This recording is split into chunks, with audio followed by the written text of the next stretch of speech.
You with tips, strategies, and insights while connecting you with industry thought leaders who can enhance your daily workforce efforts. Um, a couple housekeeping items.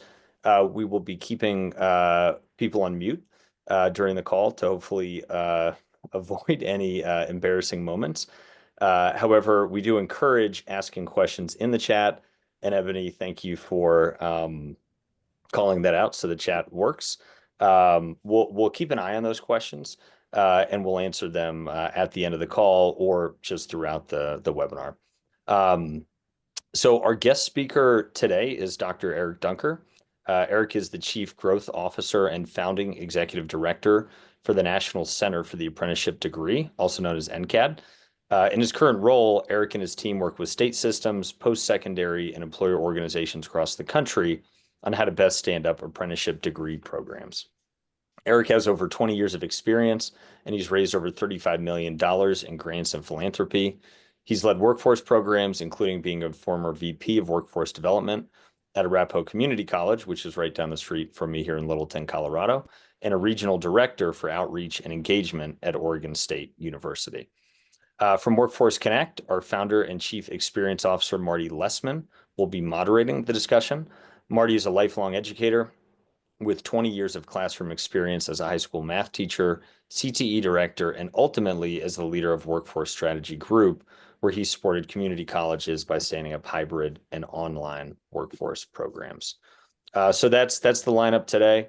Hope everybody enjoys the call. And again, please use the chat throughout, and then we'll answer those afterwards. So Marty, I'll turn it over to you here. That is great. Thank you, Brendan. Dr. Eric Dunker, my friend, it's great to be with you today. I appreciate you joining us for our first Workforce Insight webinar. So this is fun. This is exciting. We have about 18 minutes to go through some apprenticeship work together, and then I want to open up the floor for questions. So let's do some rapid fire work. First, let's talk about NCAD. It seems like every time I am on LinkedIn, you are on LinkedIn, and it seems like you are traveling everywhere across the country. You and I have done some work together across the country this year in Boston, Louisville, Oxford, England, amongst other places, where I have assisted you and your team in thinking through apprenticeship design and instructional design, hybrid programming, etc. But you are out and about way more often than I am. So tell us about NCAD. What are you doing? And give us a high-level overview of the apprenticeship space.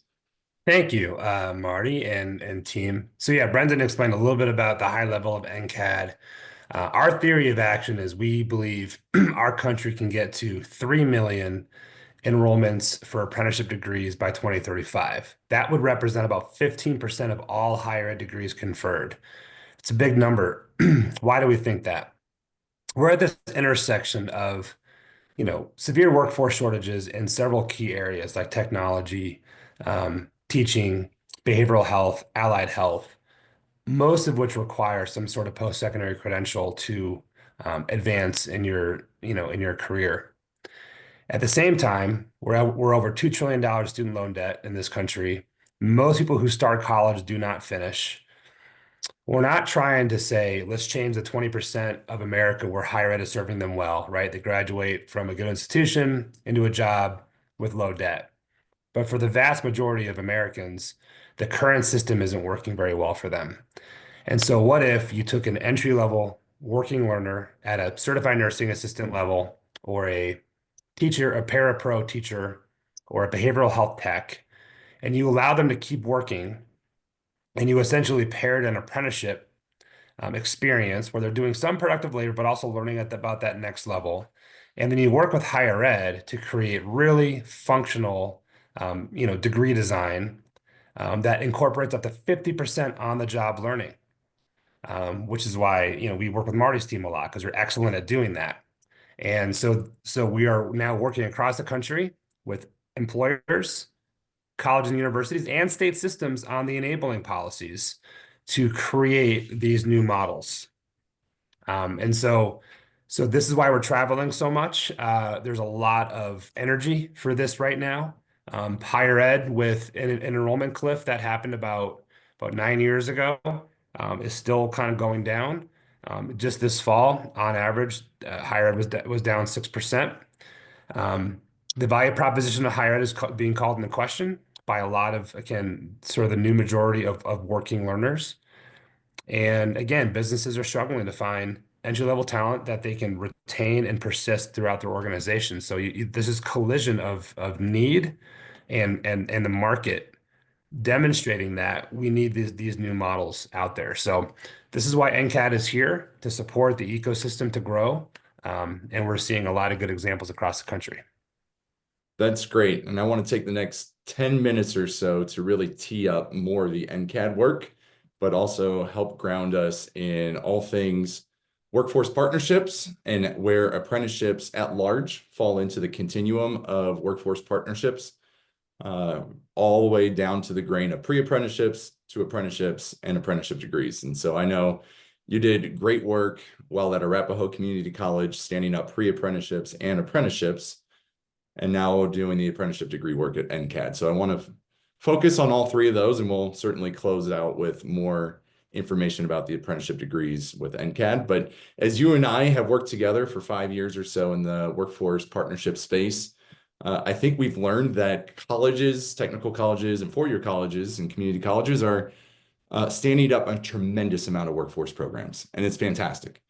And pardon Eric, he's not ditching us, just so you know, he is sick and probably having a little coughing fit. There we go.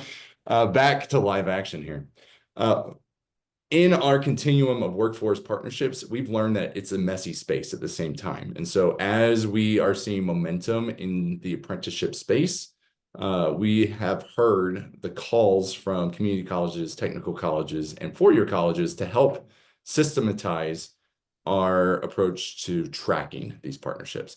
And this slide might resonate with some of our folks today. I think maybe even you as a college president or former vice president of a college, where the system to track workforce partnerships have historically come down to Excel sheets, sticky notes, emails, and some other stuff. And you and I were in Boston, what was it, May this year, Eric, presenting May. And we heard from a consortium of colleges in Massachusetts the need to have a robust system that allows for workforce partnership management, because the dollars are there for workforce, the eagerness and the support from the community is there, but what is not there yet is the system to allow for scalability. So you and I brainstormed, we went for a walk, we worked with some of the college presidents on a whiteboard, and we said, well, what would a solution look like if we made something specific for workforce management?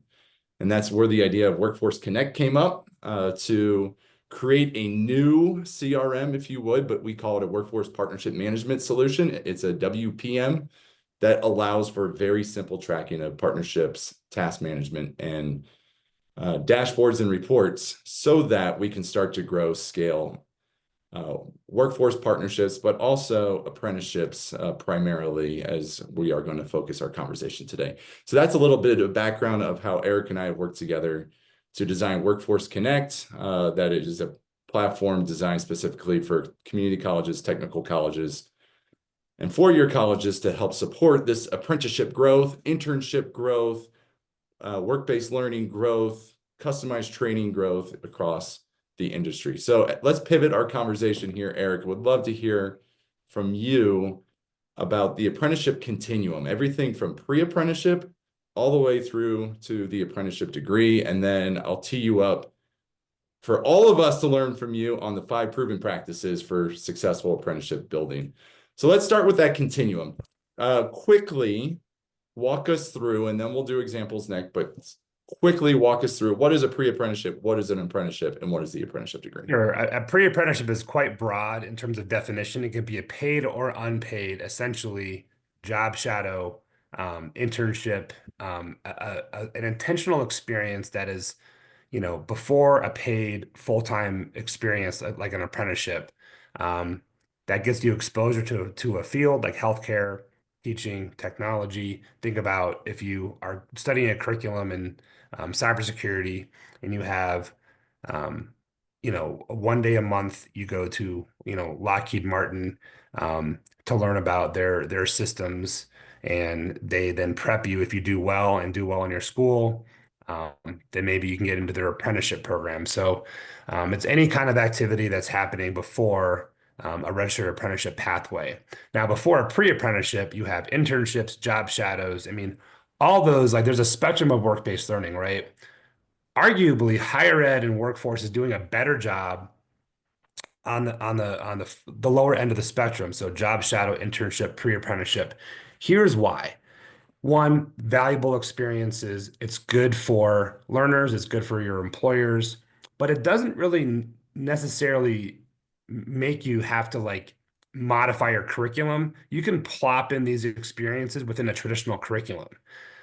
When you move on to apprenticeship or apprenticeship degree, meaning the whole experience of getting your post-secondary is going to be more job embedded and there's a more of a relationship with the employer. That's when it requires a lot of both talent pipeline development change from the employer and higher ed degree design change. And so when you move from pre-apprenticeship into apprenticeship typically, again, is at least a 1 year, basically a full-time working experience where you're like in an entry level role and you're learning to become that next the mid level, right?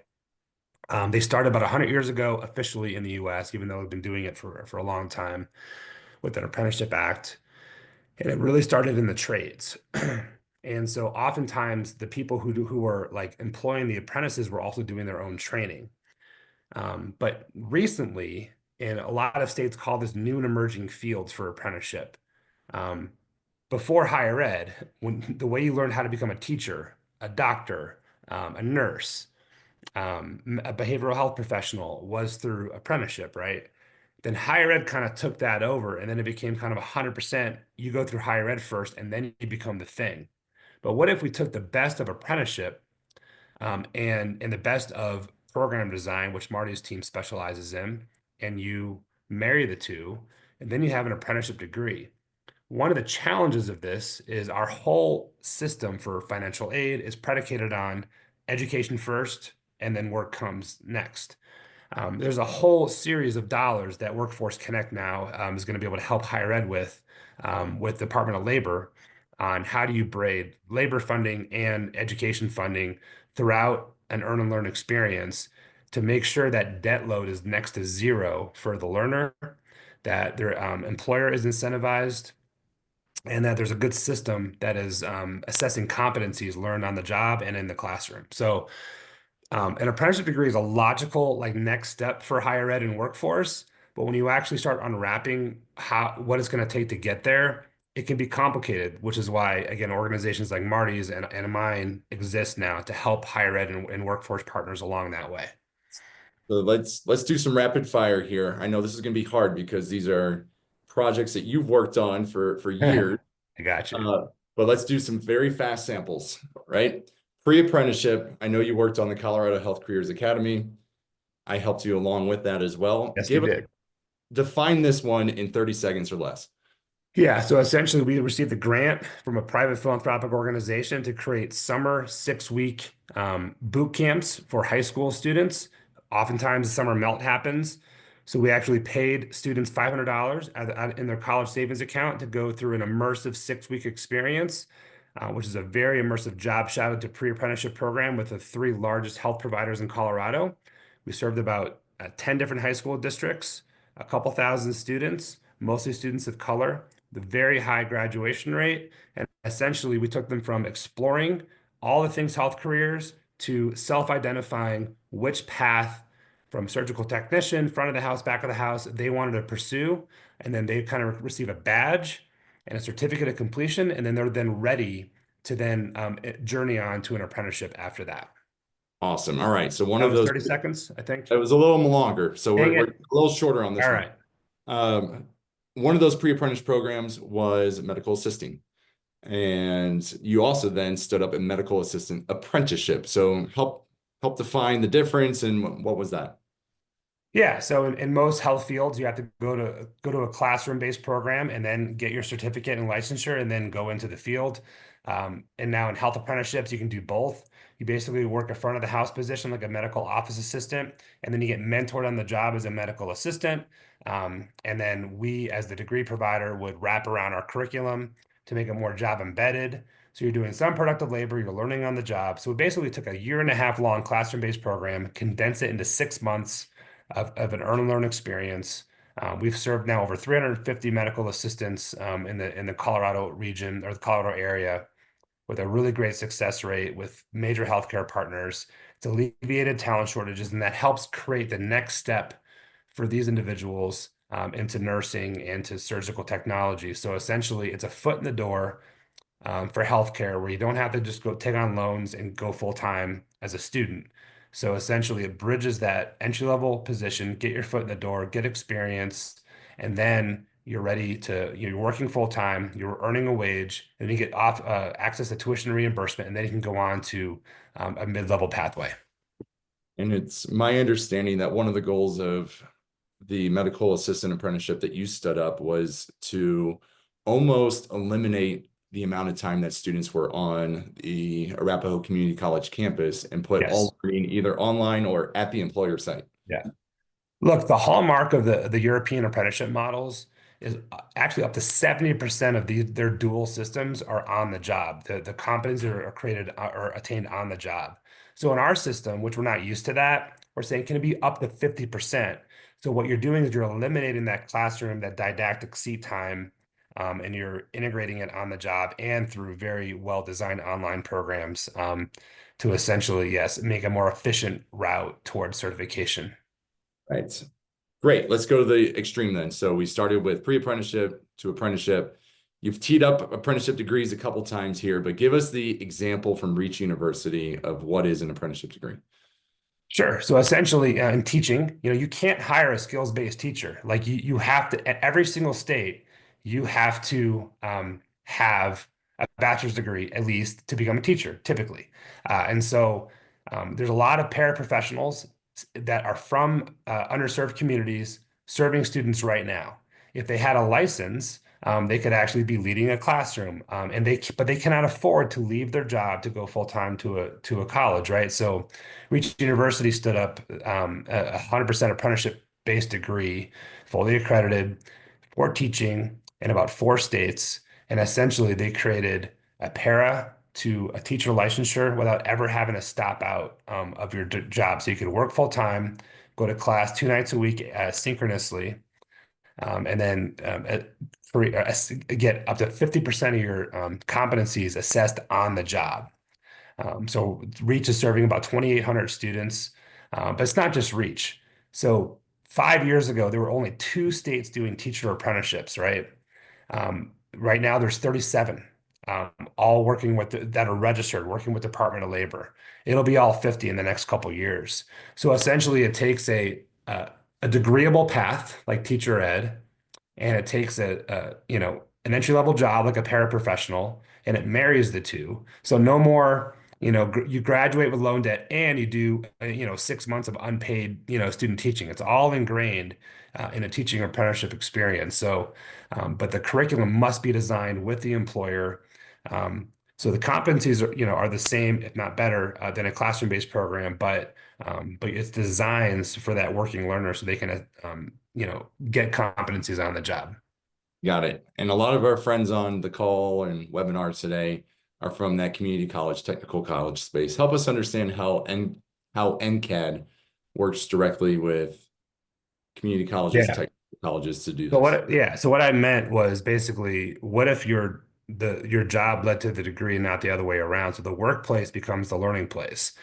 A lot of technical colleges do a wonderful job of this, actually. The universities, again, typically struggle a little bit with that because sometimes there's a divide between gen ed and subject matter experts, but working with a lot of universities now too. So the reality is you take, most curriculum is designed assuming you're not working in a career-connected job while you're getting your degree, right? So it assumes all the competencies must be attained on the job unless it's in the classroom, unless it's a clinical experience like nursing. In an apprenticeship degree, you actually co-create with employers, and then you kind of create a matrix of like, okay, here are the competencies you need to learn and know and be able to do, and then what's going to be acquired on the job and what's going to be acquired in the classroom, and then how do you design those experiences intentionally to create this new path. Once again, there are 50 million Americans with some college and no degree, working in entry-level jobs that if they had the opportunity to keep working in those jobs while working in a career connected or getting a career connected degree path, would that change the landscape of our economy, right? Um, so essentially, there's the misnomer, like we're all about skills based as well. The reality though is like even in technology, where it's probably the most pro skills based hiring, meaning like we don't care about a degree, we care about the entry level skills. Do you know that 73% of all posted tech jobs right now still require a bachelor's degree, right? So the reality is most good jobs are there's still some sort of requirement for a post-secondary credential. So you kind of take those jobs and take the labor market, like what are the highest needs, and then you will start working with those employers on how do we take your entry-level talent and help upskill them with some of the degree paths you may have, but it may require a different degree design. Yeah, go ahead. Got it. No, I'm just want to make sure that you get to your 5 proven I apprenticeship know. practices here. So, the apprenticeship degree, what I'm hearing is let's work directly with our employers to identify the skills that are required to be successful in the job, but at the same time, recognize those skills, competencies, and knowledge sets as opportunities to earn credit and earn a degree. Right. And so the whole apprenticeship continuum, I imagine, is going to be working directly with those employers. I'm going to tee you up here. This is the first one that you identified for me. Help us understand Yeah. reciprocal employer engagements. So we work with colleges and employers across the country. The number one issue is apprenticeships start and end with the employer. The way curriculum is developed, it typically starts and ends with the faculty, right? And this is where it's really key. You have to kind of be co-pilots here. At the end of the day, if you're accredited college, it still rests with you, the quality, all the stuff. But reciprocal deep employer engagement is still the number one issue we see.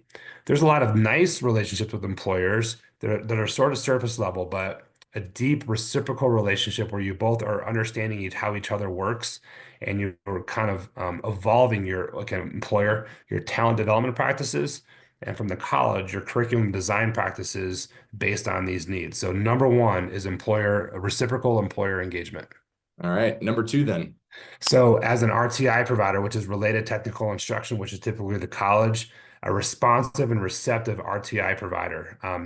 So here's why is there's a lot of money out there for apprenticeships, a lot of grants out there. People are like, oh, I want to do an apprenticeship. So we're going to plop our traditional classroom-based apprenticeship or degree program into a full-time apprenticeship. What happens is you're then making a full-time worker also go to class and work outside of class, probably, I don't know, 70 hours a week, right? An apprenticeship degree design basically takes up to 50% of competencies and applies them on the job.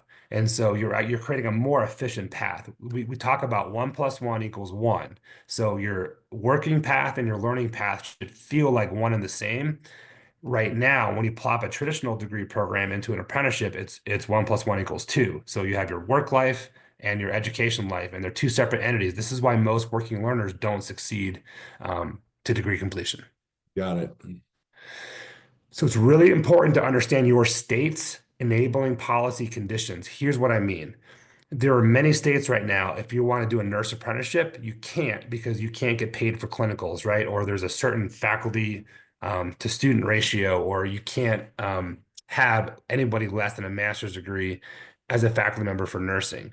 What you're seeing some states do, like Alabama, Texas, North Dakota, they are modifying through their state board some conditions to allow nursing apprenticeship. Alabama actually created a nurse apprenticeship license, which is a bridge between a CNA and an RN to allow them to do a little bit more as they're progressing. And that's equated to a net new 600 new nurses into the market. And it's enabling colleges to serve more students. This is not easy, but I would argue look at your state policies for teacher education, nursing, and behavioral health, and what are the enabling conditions or disabling conditions and the incentives being put out there. So I would say that's more of a state issue. Your accreditor is typically the easiest one to work with. Got it. Right. And then so availability of a market of future apprenticeships. So this is about labor market, right? So you have to be very attuned to your regional labor market needs. So again, what's the market, the demand from the students, and what's the demand from employers, and you try to pair that together and create a value proposition that's very strong. It's more market driven. And then again, none of this can happen without leadership in your regions or your state that allows your K-12, post-secondary, and workforce systems to blur a little bit. And this is why work-based learning on a continuum is great. Because when you start doing pre-apprenticeships and job shadows in high school, hopefully you're sharing employer partnerships then with your post-secondary, as opposed to like having siloed entities approach these employer partners and that they're just going to get fatigued. So blurring the systems between K-12, community college, 4-year, and workforce system is key. And that's why I believe Workforce Connect is creating a really valuable solution for the market now. Appreciate that little plug there, Dr. Dunker. Let's open it up for questions here. Brendan, I believe you've been monitoring. Is there one that you would love to ask Dr. Dunker here on behalf of someone? Yeah, definitely. So Jimmy McDonough had asked the question, are all your apprenticeship programs registered with the Department of Labor? Well, so NCAD works with several colleges, universities. We leave that up to the college, leave that up to the employer. Some departments of labor at a state are easier to work with than others. So we'll say the idea is yes, if you want to register it, you can, because we're going to create a degree design that's registerable. But there are still some employers and colleges that feel like it's too bureaucratic and the incentives aren't quite there at their state to do that. There are some states that are providing better incentives, like large tax incentives for employers or monetary incentives for colleges to create new program design to register these apprenticeships. So it's a fluid process, but I would argue yes, most of them are going to be working with DOL and registering. Okay, great. All right, perfect. So we have 3 minutes left here. We just had another question come in from Kenneth. Eric, can you also speak of the salary between completion of a RAP completion versus going the traditional college university certification/degree route? Sure. I mean, one of them, the ROI, one of them is no loan debt, right? So the key for an apprenticeship degree design is you're not saddling with any loan debt. And then also it's the guaranteed employment, right? So you basically are working in a labor market where there's some shortages of both entry level, mid level. And so there's more of a guaranteed employment. Right now, 51% of all recent traditional college graduates are underemployed, based on national research and surveys, right? So there's an argument that when you go into an intentional work-based learning process, you're going to have better labor market outcomes and also much lower student loan debt. I will say Strata Research did the state index. It's really good. And they were saying even for internships, if you do a successful internship, you're 50% more likely to graduate with a good job in a career-connected field.